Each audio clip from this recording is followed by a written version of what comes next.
चलिए दोस्तों, फिर एक बार जो है आप लोगों का रीजनिंग सीखो चैनल में बहुत बहुत स्वागत है। आज हम लोग करने वाले हैं रीजनिंग का आपका अगला प्रेस्टिक सेट जो है 87। ठीक है, इसके पहले वाले प्रेस्टिक सेट 86 को आपने नहीं देखा है तो आप लोग ज़रूर उस वीडियो को देखिएगा, क्योंकि उसमें जो है आप लोगों के लिए बहुत ही महत्वपूर्ण प्रश्न है। ठीक है, इस वीडियो में हम लोग आज कवर करने वाले हैं आपका रीजनिंग का बहुत ही महत्वपूर्ण 15 ठो जो है क्वेश्चन। ठीक है, जो कि आगामी जितने भी परीक्षा होने वाला है आपका, उसमें ये प्रश्न देखने को आपको मिलेगा। ठीक है, तो इस प्रेस्टिक सेट को प्लीज़ अंत तक देखिएगा।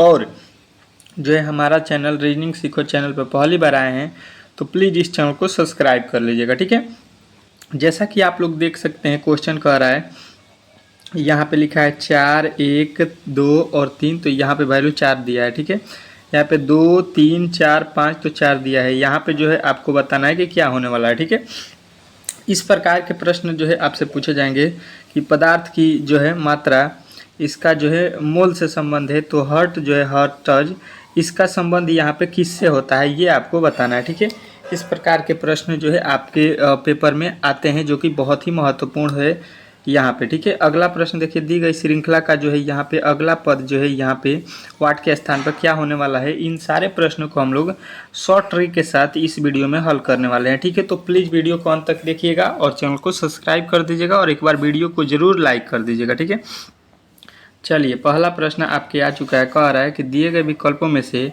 संबंधित शब्द अक्षर को जो है आपको चुनना है। ठीक है, संबंधित शब्द अक्षर को चुनना है। देखिए यहाँ पे लिखा है पदार्थ की मात्रा। ठीक है, पदार्थ की मात्रा, और यहाँ पे लिखा है अनुपात मोल। अब देखिए यहाँ पे जो है आपको यहाँ पे संबंध बनाना है कि पदार्थों की मात्रा से कौन सा संबंध होता है, मोल का। ठीक है, तो आप लोग अच्छे तरीके से जो है 11वीं और 9वीं क्लास में पढ़े होंगे कि यहाँ पे पदार्थों की मात्रा का जो है एसआई मात्रक होता है मोल। क्या दिया है, पदार्थों की मात्रा का एसआई मात्रक आपको मालूम होगा कि क्या होता है, मोल। अब देखिए यहाँ पे जो है, यहाँ पे वही नियम हमको लगाना है। ये है हर्टज। हर्टज जो है आपका किसका एसआई मात्रक है, ये एसआई मात्रक होता है। ठीक है, तो किसका एसआई मात्रक है वो जो है यहाँ पे हमको भरना है। ठीक है, तो देखिए शक्ति का, ऊष्मा का और आवृत्ति का और भार का, यहाँ पे 4 ऑप्शन भी दिया गया है। ठीक है, तो यहाँ पे देखिए यहाँ पे आपको याद होगा, और शक्ति का जो है एसआई मात्रक क्या होता है, वाट हो जाता है। ठीक है, तो ये तो होने वाला नहीं है। ऊष्मा जो है दिया गया है, ऊष्मा जो है, ऊष्मा का तो एसआई मात्रक नहीं होता है। ठीक है, और भार का क्या होता है यहाँ पे आपको मालूम होगा, केजी। ठीक है, अब बचा हुआ जो है आवृत्ति, आपका 100% राइट उत्तर हो जाएगा कि आपका आवृत्ति का जो है, आवृत्ति जो है यहाँ पे लिखेंगे आवृत्ति, तो इसका एसआई मात्रक क्या होता है, हर्टज। जिस प्रकार पदार्थ का मोल का एसआई, पदार्थ की मात्रा का जो है एसआई मात्रक मोल होता है। ठीक है, उसी प्रकार आवृत्ति का एसआई मात्रक हर्टज होता है। ठीक है, तो ये जो है संबंध आपको बनाना था, जो कि बार बार परीक्षा में इस प्रकार के प्रश्नों को पूछे जाते हैं एसआई मात्रक से संबंधित। ठीक है, चलिए आज का अगला प्रश्न आपके सामने आ चुका है, और आपका अगला प्रश्न कह रहा है कि यहाँ पे PALE का संबंध जो है LEAP, तो यहाँ पे POSH का जो है संबंध यहाँ पे क्या लिखने वाला है वो। ठीक है, आपको बताना है। ठीक है, तो प्रेस्टिक सेट का मतलब होता है कि आप लोग कुछ प्रश्नों का उत्तर अपने मन से यहाँ पे कमेंट बॉक्स में दीजिए। ठीक है, यहाँ पे जो है 15 में से आपने कितने प्रश्नों का उत्तर अपने मन से बताया है जरूर कमेंट बॉक्स में दीजिए। ठीक है, क्योंकि प्रेस्टिक सेट आप लोग लगा रहे हैं। ठीक है, इसके साथ साथ आपको मैं सिखा भी रहा हूँ। ठीक है, तो आप लोग ज़्यादा से ज़्यादा अपने मन से कोशिश कीजिए प्रश्नों का उत्तर देने का।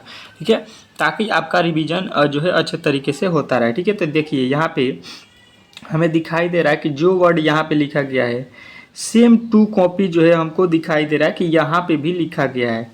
ठीक है, तो जो यहाँ पे लिखा गया है वो सेम टू कॉपी यहाँ पे भी हमको लिखना पड़ेगा। लेकिन यहाँ पे देखिएगा, थोड़ा सा आपको लॉजिक से लिखना है। ठीक है, यहाँ पे P लिखा गया है पहले, तो P यहाँ पे देखिएगा लास्ट में लिखा गया है। ये जो है दूसरे बार लिखा गया, तो इधर से दूसरा बार लिखा गया है आपका A।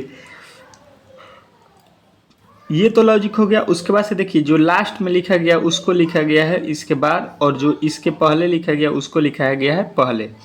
अब वही लॉजिक जो है हमको लगा देना है। ठीक है, सबसे पहले वाले को सबसे लास्ट में लिखना है P, उसके बाद वाले को उसके बाद में लिखना है, और जो यहाँ पे लिखा गया है इसको जो है लिखना है सबसे पहले, जो कि देख सकते हैं यल को लिखा गया है पहले और ई को लिखा गया है उसके बाद में। तो इसके बाद में यच को हम लिखेंगे, इसके बाद में यहाँ पे यच, जो कि यहाँ पे आपका 100% जो है लॉजिक समझ में आ गया होगा। और ये ऑप्शन भी आपको दिखाई दे रहा होगा ऑप्शन नंबर सी में। ऑप्शन नंबर सी जो है इस प्रश्न का 100% जो है राइट उत्तर है। ठीक है, इसमें आपको कोई भी दिक्कत नहीं होने वाला है। आप लोग अच्छे तरीके से इस प्रश्न को कंप्लीट कर लिए होंगे। ठीक है, कोई भी दिक्कत इसमें नहीं हुआ होगा। हम आशा करते हैं कि इस प्रश्न को 90% लोगों ने जो है कमेंट बॉक्स में जवाब दिया होगा। ठीक है, क्योंकि सारे लड़कों से ये प्रश्न बनने वाला था। ठीक है, कोई भी दिक्कत नहीं होने वाला था इसको। ठीक है, अब देखिए यहाँ पे जो है आपका अगला प्रश्न आ चुका है। कह रहा है अगला प्रश्न अच्छे तरीके से समझिएगा, क्योंकि पिछला प्रश्न जो है आपको हल्का था, तो इस प्रश्न को थोड़ा बना कर दिखाइएगा तो आप जानते हैं। यहाँ पे लिखा गया है 19 का संबंध जो है 37 है, तो 26 का संबंध यहाँ पे किससे होने वाला है। ठीक है, तो यहाँ पे जो है लॉजिक आपको अच्छे तरीके से देखना है। ठीक है, देखिए अगर यहाँ पे अगर एक दिमाग लगाइएगा कि इससे जो है वैल्यू इधर अधिक हो रहा है, तो या तो हम गुणा करेंगे या तो जोड़ेंगे, तभी जाके यहाँ पे वैल्यू अधिक होने वाला है। तो हमें दिखाई दे रहा है कि अगर हम जोड़ते हैं तो 18 जोड़ना पड़ेगा 19 में, तो जाके आपका कितना मिलता है 37। अगर वही काम हम लोग कर देंगे कि 26 में 18 जोड़ देते हैं, 26 में कितना जोड़ देते हैं 18, तो ये आपका हो जाता है कितना, आपका हो जाता है ये कितना, यहाँ पे हो जाता है 44। और 44 जब हम देखते हैं तो यहाँ पे ऑप्शन में किसी भी ऑप्शन में जो है यहाँ पे हमको दिखाई नहीं दे रहा है, यानी कि ये लॉजिक जो है इसमें नहीं लगाया गया है। दूसरा लॉजिक अब गुणा वाले पे आते हैं हम लोग, और 19 से 37 लाना है। तो अगर हम लोग 19 में जो है 2 से गुणा करते हैं तो 19 दूना 38, और यहाँ पे 2 घटा देते हैं तो ये आ जाता है आपका 19 दूना 38, एक घटाने पर एक घटाएंगे 38 में से तो आपका मिल जाएगा 37। ठीक है, अब वही काम हम करते हैं यहाँ पे भी कि लिखेंगे 26 और गुणा करेंगे 2 से और घटा देंगे 1, तो 26 दूना 52 और 1 घटाएंगे तो 51 आ जाएगा, जो कि आपके ऑप्शन नंबर बी में दिया गया है। तो बी जो इस प्रश्न का 100% जो है राइट उत्तर होगा। इसमें आपको कोई भी दिक्कत नहीं होने वाला। ठीक है, आप लोग अच्छे तरीके से इस प्रश्न को समझ गए होंगे। ठीक है, चलिए अगले प्रश्न की ओर चलते हैं, और आपका अगला प्रश्न क्या कह रहा है यहाँ पे उसको जो है हम लोग देखते हैं। ठीक है, आपका अगला प्रश्न आपके सामने है, इसको आपको अच्छे तरीके से सॉल्व करना है। ठीक है, अच्छे तरीके से इस प्रश्न को आपको बनाना है।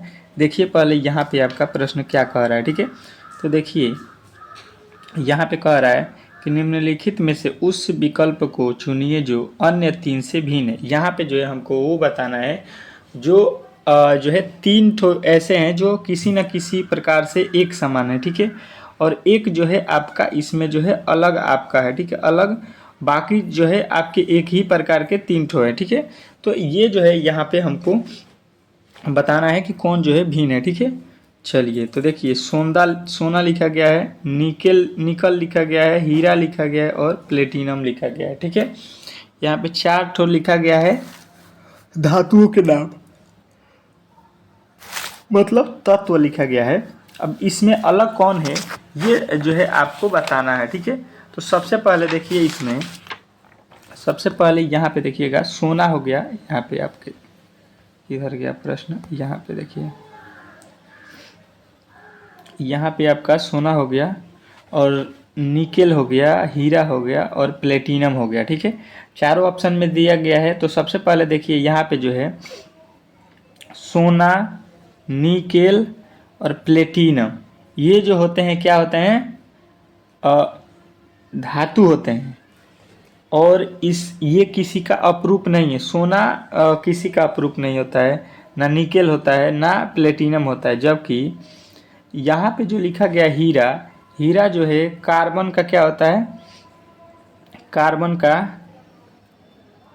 का अपरूप होता है, अपरूप होता है। ठीक है, आप लोगों ने पढ़ा होगा 10वीं में, पूछता है बार बार कि कार्बन का अपरूप क्या है, तो हीरा बताते हैं। ठीक है, हीरा, तो यहाँ पे जो है हीरा इसमें विषम हो जाएगा, बाकी ये तीनों जो है एक समान है, धातु हैं, और ये समझ सकते हैं कि ये जो है अलग है, अपरूप है।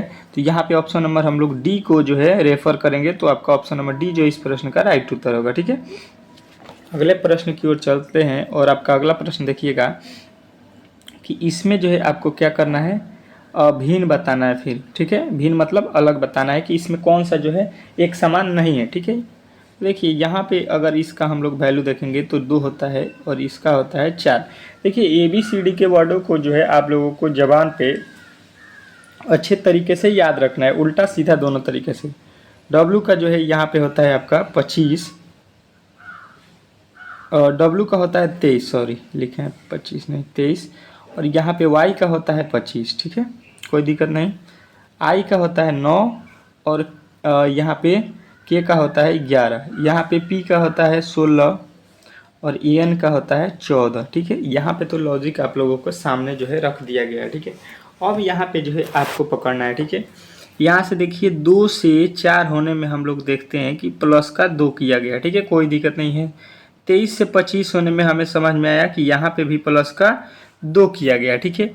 9 से 11 होने में कहेंगे कि प्लस का इसमें भी 2 कर दिया है, ठीक है। और 16 से 14 होने में हम देखेंगे कि यहाँ पे जो है माइनस का 2 किया है।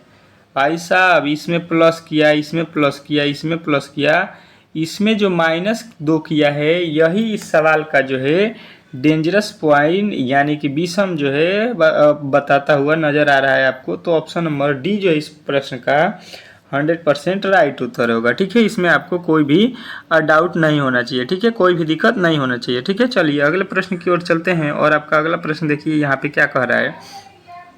अगला प्रश्न कह रहा है कि यहाँ पे जो है विषम जो है आपको इसमें भी चुनना है, ठीक है, विषम भिन्न चुनना है इसमें, ठीक है, कि इन चारों ऑप्शनों में से भिन्न जो है आपको कौन सा दिखाई दे रहा है, ठीक है। तो देखिए सबसे पहले यहाँ पे क्या लिखा गया है, 80 का 9, 64 का 8, यहाँ पे 36 का 6 और 7 का 49। थोड़ा सा अगर लॉजिकली हम देख रहे हैं तो ये भी कह सकते हैं कि यहाँ पे 64 में जो है 8 से पूरा भाग लग जाएगा, यहाँ पे 36 में 6 से भाग लग जाएगा, 49 में 9 से भाग लग जाएगा, ठीक है, भाग देंगे तो। लेकिन 80 लिखा गया है, 80 में 9 से भाग नहीं लगता है, तो यही हमको जो है गलत दिखाई दे रहा है यहाँ पे। और दूसरा लॉजिक अगर ये हम कहेंगे कि यहाँ पे जो है ये लिखा गया है 8 का स्क्वायर, ये है 6 का स्क्वायर, और यहाँ पे ये भी बोल सकते हैं कि ये लिखा गया है 7 का स्क्वायर, मतलब यहाँ पे स्क्वायर लिखा गया है। लेकिन यहाँ पे अगर हम आ रहे हैं तो भाई साहब यहाँ पे 9 का स्क्वायर लिखना चाहिए, इसको 81, लेकिन लिखा है 80। तो यहाँ पे ये जो है गलत कर दिया है भाई साहब, यहाँ पे गलती इसने छांट दी है, यहाँ पे लग गया आपको। तो ये प्रश्न का जो है राइट उत्तर होगा option number A. Option number A जो इसमें विषम आपको दिखाई दे दिया होगा, इसमें आपको कोई भी डाउट नहीं होना चाहिए, ठीक है। चलिए अगले प्रश्न की ओर चलते हैं और आपका अगला प्रश्न देखिए क्या कह रहा है। यदि 6 8 4 को जो है यहाँ पे लिखा जाए 1 3 2, 9 7 0 को लिखा जाए 5 4 6, तो यहाँ पे इसका वैल्यू जो है आपको निकालना है 400 लिखा गया है, 478 प्लस 609, इसका जो है वैल्यू आपको जोड़कर बताना है कि क्या होने वाला है। तो सबसे पहले देखिए जो यहाँ पे वर्ड लिखा गया है दोनों में, वही वर्ड जो है हम देख रहे हैं कि यहाँ पे और यहाँ पे मिला के दिया गया है, ठीक है। तो हम देखेंगे यहाँ पे 6 का कोड क्या है, 4 का कोड यहाँ पे हम देख रहे हैं 2, तो 2 लिख देंगे इसके नीचे, और 7 का कोड यहाँ पे देखेंगे तो 7 का कोड 4 है, तो यहाँ पे 4 लिखेंगे, और 8 का कोड यहाँ पे अगर हम देखते हैं तो 8 का कोड 3 लिखा गया है, तो 3 लिख देंगे, प्लस का है तो प्लस। 6 का कोड अगर देखेंगे तो यहाँ पे लिखा है 1, और 0 का कोड लिखा है 6, उसके बाद से 9 का कोड लिखा है 5, यहाँ पे 5 हो जाएगा। अब इसको जोड़ देंगे तो 5 3 हो जाएगा 8, और 6 और 4 10, और यहाँ पे हो गया आपका 1 3 और 1 4, 408। 408 जो इस प्रश्न का राइट उत्तर हमें दिखाई दे दिया, जो कि ऑप्शन नंबर सी में दिया गया है। तो सी जो इस प्रश्न का 100% राइट उत्तर होगा, इसमें आपको कोई भी दिक्कत नहीं होने वाला है, ठीक है, अच्छे तरीके से समझ गए होंगे। चलिए अगले प्रश्न की ओर चलते हैं और आपका अगला प्रश्न देखिएगा, थोड़ा सा अच्छे तरीके से कह रहा है कि किसी कूट भाषा में निम्नलिखित अक्षरों को एक विशिष्ट रूप से कोड किया गया है, ठीक है। यहाँ पे जो है आप लोग देखिएगा तो कोड किया गया मतलब यहाँ पे आप लोग समझिए कि जहाँ पे ए होगा वहाँ पे वर्ग टाइप का चिन्ह होगा, बी होगा तो देखिए वर्ग के ऊपर जो है थोड़ा सा बिंदु बना दिया है, डी जो होगा उसमें वर्ग का नीचे जो है लाइन नहीं रहेगा, और यहाँ पे ओ जो लिखा गया है वो का जो है या का चिन्ह दिया गया है, और आर जो है यू का उल्टा करके इस पे जो है लकीर खींच दिया है। ठीक है, तो ये संकेत है आर का, ये है ओ का, ये है डी का, ये है बी का और ये है ए का। ठीक है, ये संकेत लिखा गया, मतलब इसके कहने का है कि जहाँ पे आपको यहाँ पे जो है वर्ग टाइप का दिखाई देगा तो वहाँ पे आपको बताना है ए होगा। ठीक है, चलिए अब इसी प्रकार जो है यहाँ पे आपके प्रश्न जो है देखते हैं और इसको लिखते हैं। ठीक है, तो देखिए सबसे पहले यहाँ पे देखेंगे तो देखिए इसका कोड जो है यहाँ पे हम आते हैं तो इस प्रकार के कहीं पे चित्र नहीं है। ठीक है, यहाँ पे है क्योंकि इसके ऊपर बिंदु है। ठीक है, तो यहाँ पे तो बिंदु है नहीं, लेकिन हम ऑप्शन में जाते हैं तो यहाँ पे भी बी है, यहाँ पे भी बी है, यानी इसको मान लिया गया है कि ये पहला वाला बी होगा। ठीक है, कोई दिक्कत नहीं है, यहाँ पे हो गया बी। इसका या का चिन्ह देखिए, या वाले पे आते हैं, यहाँ पे या को बोलेंगे ओ, और उसके बाद से आते हैं वर्ग। वर्ग यहाँ पे देखिएगा आपके सामने दिखाई दे रहा है, इसको ए लिखेंगे, और देखिए इसका जो है यहाँ पे आपको दिखाई देगा लास्ट में एकदम आर इसका संकेत दिया गया है, और ये वाला भाई साहब देख लीजिए यहाँ पे बचा हुआ कौन है, डी, यानी कि अब आपको अंत में क्या मिलेगा, डी। और यहाँ पे लिखा है यन, जबकि यन तो इसमें अक्षर में भी नहीं है तो ये गलत हो जाएगा। यहाँ पे लिखा है यच लास्ट में, ये भी गलत। यहाँ पे लास्ट में लिखा है यस, यस भी गलत। लास्ट में क्या होना चाहिए, डी, जो कि आपसे आपके ऑप्शन नंबर डी में दिया गया है, BOARD, बोर्ड। यहाँ पे बोर्ड लिखा गया है, जो कि यहाँ पे आपको ऑप्शन नंबर जो है चौथा में दिया गया है। तो चौथा इस प्रश्न का 100% राइट उत्तर होगा, इसमें आपको कोई भी दिक्कत नहीं होने वाला। ठीक है, चलिए अगले प्रश्न की ओर चलते हैं, और आपका अगला प्रश्न देखिए बहुत ही महत्वपूर्ण है। क्या कह रहा है कि किसी कुट भाषा में यदि एक चूहे को कुत्ता, कुत्ते को नेवला, नेवले को शेर, शेर को सांप तथा सांप को हाथी कहा जाए तो पालतू पशु के रूप में किया गया किसको जो है किसे पाला जाएगा इसमें। तो देखिए सबसे पहले आपको यहाँ पे जो है ऊपर अच्छे तरीके से यहाँ पे अध्ययन करना है कि देखिए क्या रहा है कि किसी कुट भाषा में जो है हम लोग चूहा को कुत्ता बोलते हैं, कुत्ता को नेवला बोलते हैं, और नेवला को शेर बोलते हैं, शेर को सांप बोलते हैं, और सांप को हाथी बोलते हैं। तो यहाँ पे जितने भी जानवर दिए गए हैं नाम, उसमें जो है आपको थोड़ा सा ये सोचना है कि कौन सा जो है जानवर को हम लोग पालते हैं, क्योंकि यहाँ पे पालतू जानवर जो है हमसे पूछा गया है। तो पालतू जानवर ऊपर देखेंगे अगर तो सांप को नहीं पालते हैं, ना शेर को पालते हैं, ना नेवला को पालते हैं, ना हाथी को पालते हैं, ना चूहा को कोई पालता है किसको, और सभी लोगों को मालूम होगा कि लोग शौक से अपने घरों में कुत्ते को रखते हैं, कुत्ते को पालते हैं। ठीक है, गांव में शहर में कहीं भी कुत्ते को जो है पाला जाता है, आप लोग बहुत अच्छे तरीके से जानते हैं। ठीक है, तो यानी हो गया क्या, पालतू में कुत्ता। ठीक है, कुत्ता हो गया।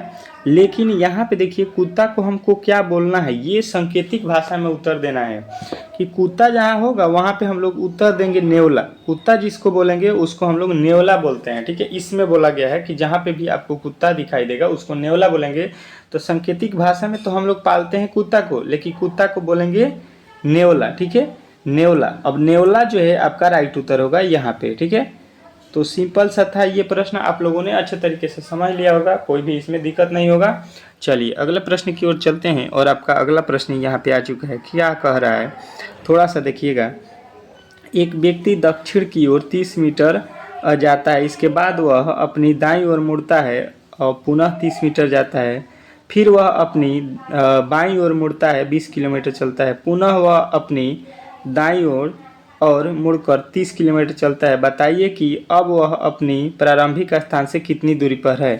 अब बताना है हमको कि वो अपने स्थान से कितनी दूरी पर जो है खड़ा है। ठीक है, तो सबसे पहले यहाँ पे देखेंगे, थोड़ा सा इसको जूम कर देता हूँ ताकि आपको अच्छे तरीके से फिगर के माध्यम से मैं बता सकूँ। ठीक है, तो देखिए सबसे पहले कह रहा है कि एक व्यक्ति है जो दक्षिण की तरफ जो है 30 किलोमीटर चल रहा है। ठीक है, दक्षिण की तरफ 30 किलोमीटर वो चल रहा है। ठीक है, तो देखिए मान लेते हैं कि कोई आदमी जो है यहाँ पे खड़ा है। ठीक है, यहाँ से नीचे आया कितना किलोमीटर, 30, क्योंकि इसका जो दिशा किधर है, यहाँ पे जो है दक्षिण दिशा है। ठीक है, ये जो है आपका दक्षिण दिशा है। तो यहाँ पे अगर कोई खाड़ है तो इधर आएगा दक्षिण की तरफ 30 किलोमीटर।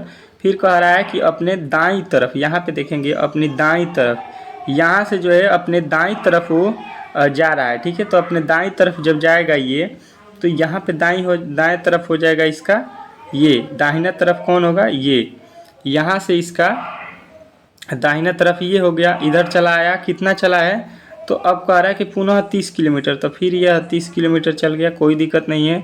फिर यहाँ से बोला जा रहा है कि वह फिर से अपने बायां मुड़ता है, ठीक है। अपना जो है ये कहाँ मुड़ता है, बाईं ओर। तो इसका जो है बायां कौन होगा, तो इसका बायां हो जाएगा इधर। अब बोला गया है कि 20 मीटर चलता है, यहाँ पे कितना चला गया, 20 मीटर बायां, ठीक है, इधर हो जाएगा। फिर वह पुनः अपनी दाईं ओर मुड़ता है, दायां तरफ यहाँ से मुड़ता है, दाहिना इसका इधर हो गया, ठीक है। अब क्या कह रहा है कि फिर 30 किलोमीटर चलता है, तो यहाँ पे 30 किलोमीटर चल गया इधर से, ठीक है। इधर से ये इधर 30 किलोमीटर चला, ठीक है। अब कह रहा है कि बताइए कि वह अपने प्रारंभिक स्थान से कितने दूरी पर है। यहाँ से चलना स्टार्ट किया और यहाँ आया, यहाँ आया, यहाँ आया, यहाँ आया। पूछा गया कि यहाँ से ये कितने दूरी पर है, तो यहाँ से हम लोग सीधे यहाँ पे आएंगे, जो कि यहाँ से चला हुआ है। तो यहाँ पे आने में उसको कितना जो है दूरी तय करना पड़ेगा, करना पड़ा है, ये हमको बताना है, ठीक है। तो देखिए यहाँ पे जो है 20, तो यहाँ पे भी हो जाएगा इधर से इतने दूरी 20 पे, ठीक है। इधर का जो है ये वाला भाग इसके बराबर है, ठीक है। तो यहाँ पे भी 20 हो जाएगा, 20 और यहाँ पे कितना है 30, 20 और 30 कितने दूरी तय किया है वो, तो आदमी जो है 50 किलोमीटर जो है दूरी अब तक तय किया है प्रारंभिक स्थान से, ठीक है। इसमें प्रारंभिक स्थान से 50 किलोमीटर दूरी पर है वो आदमी। तो आप लोग अच्छे तरीके से बता सकते हैं कि ऑप्शन नंबर जो दिया गया है सी जो है इस प्रश्न का राइट उत्तर है, ठीक है। चलिए अगले प्रश्न की ओर चलते हैं। और आपका अगला प्रश्न थोड़ा सा यहाँ पे देखिए, कह रहा है कि यदि दक्षिण पूरब की ओर पूरब को पूरब कहा जाए, उत्तर पश्चिम को उत्तर कहा जाए, उत्तर पश्चिम को पश्चिम कहा जाए, दक्षिण पश्चिम को दक्षिण कहा जाए, तो आगे भी इसी प्रकार परिवर्तन का क्रम जारी रहेगा, तो उत्तर को क्या कहा जाएगा। उत्तर जो दिशा है उसको हम लोग क्या कहेंगे, ठीक है। तो देखिए अच्छे तरीके से जब देखेंगे इसको, और इसका जब हम लोग फिगर बनाएंगे इस प्रकार जो है आप लोगों को मालूम होगा कि यहाँ पे होता है उत्तर, उत्तर के बाद नीचे होगा दक्षिण, ठीक है। दक्षिण के बाद से यहाँ पे हो जाएगा पूरब, पूरब के बाद से यहाँ पे होगा आपका पश्चिम, ठीक है। इस प्रकार हो जाएगा। और एक इधर से जाएगा तो यहाँ पे हो जाएगा कौन सा, यहाँ पे होगा आपका, यहाँ पे होता है उत्तर पश्चिम, ठीक है, उत्तर पश्चिम। यहाँ पे होता है दक्षिण पूरब, और इधर अगर देखिएगा आप तो यहाँ पे होता है उत्तर पूरब, ठीक है। यहाँ पे होता है दक्षिण पश्चिम, ठीक है। यही होता है आपका फिगर। तो इसमें जब हम देखेंगे तो बोला जा रहा है कि दक्षिण पूरब को पूरब कहा जाएगा, यहाँ पे दक्षिण पूरब को पूरब कहा जाता है। उत्तर पश्चिम, उत्तर जो पश्चिम यहाँ पे दिया गया है उसको पश्चिम कहा जाता है। उत्तर पश्चिम को उत्तर पश्चिम, आप देखिए उत्तर पश्चिम यहाँ पे है, इसको जो है क्या बोला जा रहा है, पश्चिम, ठीक है। इसको जो है हम लोग पश्चिम बोल रहे हैं, केवल पश्चिम, ठीक है। तो इसी प्रकार से जब हम देख रहे हैं तो उत्तर पूरब को जो है उत्तर बोला जा रहा है, ठीक है। उत्तर पूरब को जो है इसमें उत्तर पूरब को उत्तर बोला जा रहा है, ठीक है यहाँ पे। तो अब आपको बताना है कि दक्षिण पश्चिम को जो है यहाँ पे क्या बोला जा रहा है, तो यहाँ पे दक्षिण पश्चिम को जो है यहाँ पे दक्षिण बोला जा रहा है, ठीक है यहाँ पे। तो अब हम लोग यहाँ पे देख रहे हैं कि वास्तव में उत्तर दिशा को जो है, उत्तर दिशा को जो है हम लोग क्या बोलेंगे, उत्तर जो दिशा है यहाँ पे उत्तर दिशा, उसको हम लोग क्या बोलेंगे, तो उत्तर दिशा को उत्तर पश्चिम बोलेंगे, ठीक है। उत्तर पश्चिम, ठीक है, उत्तर पश्चिम। यहाँ पे जो आपका वैल्यू है उत्तर से आएंगे तो इधर उत्तर पश्चिम हो जाएगा, ठीक है। तो उत्तर को जो है उत्तर पश्चिम बोला जाएगा। यहाँ पे आपका 100% राइट उत्तर होगा ऑप्शन नंबर ए, ठीक है। यहाँ पे जो है आपके जितने भी प्रश्न थे जो है इम्पोर्टेंट 10-12 ठो कर लिए हम लोगों ने, वो जो है बहुत ही महत्वपूर्ण थे, ठीक है, आगामी किसी भी परीक्षा के लिए, ठीक है। अगर वीडियो अच्छा लगा हो तो प्लीज़ इस चैनल को सब्सक्राइब कीजिए, वीडियो को लाइक कीजिए। मिलते हैं बहुत ही जल्द एक और वीडियो के साथ, तब तक के लिए धन्यवाद।